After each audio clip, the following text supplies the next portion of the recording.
Nearly 3,000 years since his passing, Harvard have just confirmed that what Buddha said about happiness is absolutely right.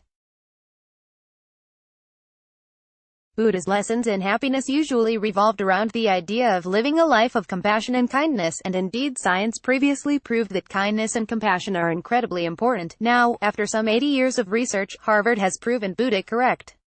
And they have some key advice on how to achieve happiness in life. Unfortunately, it turns out that the vast majority of people do not do the one thing that is proven to make us all happy. Well, along with these meditations for happiness, according to Harvard, we are living lives of isolation, and this is preventing us from being happy. Harvard's research started in the 1930s. INC tells us, starting in the late 1930s, a team of researchers has been tracking a total of 268 Harvard graduates from the classes of 1939 to 1944, along with 456 young men who happen to have been growing up in inner-city Boston around the same time. Over time, it's turned into one of the most extensive longitudinal studies ever, and has revealed a trove of insights. Perhaps the most famous and useful insight is this oft-repeated quote by Robert J. Waldinger, who is the current head of the study. The one lessons from all this study is this: good relationships make us happier and healthier. But it gets much deeper than that. Why what Buddha said about happiness was right. Buddha taught that the ultimate state a person could reach is to reach enlightenment. An enlightened being is one who has detached themselves from attachment. The enlightened, freeing themselves, then live to help other people. They are the kindest, most compassionate people in the world. Read Meditation for Compassion. They live to end the suffering of others, to spread peace, and to help out their sangha, or community, and to help the people around them. And it turns out that those very things are the keys to happiness.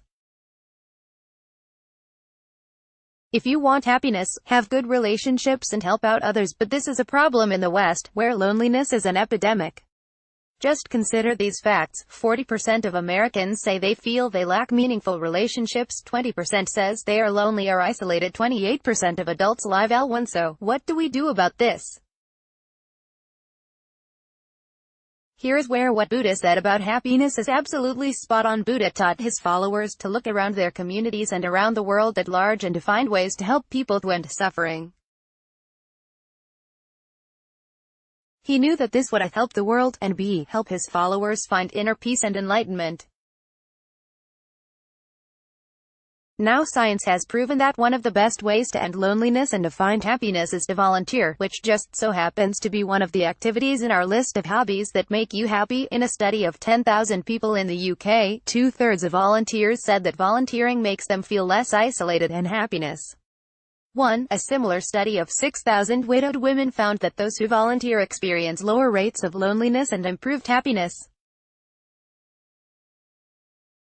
And in another study, it was proven that elderly people who find ways to help out by volunteering are more likely to enjoy meaningful relationships and increased happiness. So, what Buddha said about happiness is right. Look for ways to help out in the community and to help other people.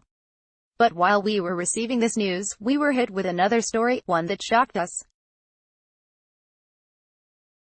Read it below. More interesting studies on happiness are coming in today too. At the same time Harvard made the above announcement, more studies about happiness were coming through to the Daily Meditation's office. One story in particular struck a chord with us: the revelation that women who get married and have kids are less happy and die younger. Women are happier without children or a spouse. The Guardian tells us, science backs it up. Unmarried and childless women are the happiest subgroup in the population. And they are more likely to live longer than their married and child-rearing peers, according to a leading expert in happiness. Paul Dolan, professor of behavioral science at the London School of Economics, said, married people are happier than other population subgroups, but only when their spouse is in the room when they are asked how happy they are. When the spouse is not present, fucking miserable. If you're a man, you should probably get married. If you're a woman, don't bother. Marriage makes men happier because it calms them down. Women, however, end up dying sooner than if they'd never gotten married or had kids. Although this could all be an attempt to garner publicity, as Dolan has just published his new book, Happy Ever After, which aims to teach women to be happy by not getting married. What do you think? Does marriage make you happier? Leave a comment. Share this. Let's